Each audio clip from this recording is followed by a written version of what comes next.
Alrighty, well, the actors and writer strikes continues, and it's leaving a lot of things up in the air, from production to big events like ComicCon. You guys know that is a huge deal, and it's supposed to kick off tomorrow. And this morning, we have Tim Stevens joining us to talk all about this. Now, Tim, you are with the Connecticut College Marketing and Communications Department, but you are also a member of the the Critics' Choice Association, That's correct, yep. So you know a thing or two about how this industry all works. I think so. Okay, can we start by just giving the people a rundown of some of the projects you've been involved in? He's been involved in some really cool stuff. Sure, absolutely. Currently, I'm the TV editor at something called The Spool, and I am a film critic for Wealth of Geeks. Previously, I've worked for websites like Marvel.com, which I'm sure a lot of people would recognize. Yes, for sure. Okay, so let's go ahead and jump right into it. Talking about Comic-Con, this is a huge deal. People from all around the country go to San Diego for this event. It's all about, you know, your superheroes, comic books, and all that. How is this impacting the event this year? Well, over the years, Comic-Con has increasingly become about television and film as things like the MCU have taken off. And the actors, by and large, are not allowed to publicize or promote these projects. So several of them have pulled out. You've seen things over the past couple of days like Cartoon Network's Adult Swim lineup completely remove themselves from it. Oh, wow. So you feel an impact there, and you also feel an impact down on the floor with people signing autographs. While it's not strictly promotional, a lot of people are treating it very similarly, so they're pulling back as well.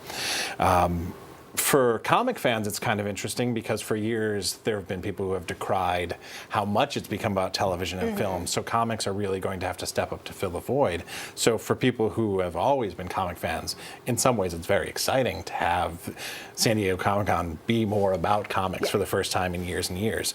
From a media standpoint, it's an interesting case because it's a story, you know, that all these actors and writers and things like that won't be involved in Comic-Con, but it won't be as ongoing interesting because every day there won't be a new project to cover.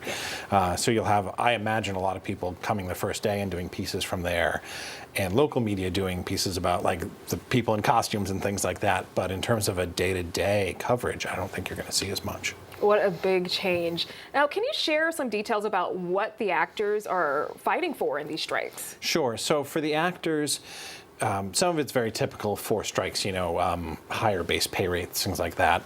But the things that are really catching people's attention are concerns about AI in terms of actors that scanning body or face types and using them going forward. For big stars, obviously it's not as big a concern, but things like extras, you could scan them the first day and not need them for the rest of the project. So extras would lose out on, you know, days and days of payment at that case. The other thing is residuals. We're at a very weird place in terms of streaming residuals. Streaming doesn't report their viewer numbers, so it's very hard to figure out how popular a show is beyond what they publicize, saying this is the most watched show this week. But there are no specific numbers like there are with cable or network. So what's happened is that actors make less money than they would if you reran their show on Fox, for instance. So, you know, we've had stories over the past few days like the actors from Orange is the New Black showing that they had checks for residuals of $27.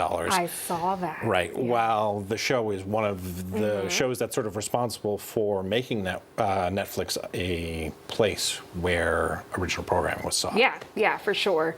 Well, there's a lot to keep our eye on as this continues to develop, and you know, we're all wondering how this is going to impact new seasons of our favorite TV shows and all that. Well, thank you so much for joining us this morning, Tim. Thank you. I really appreciate it.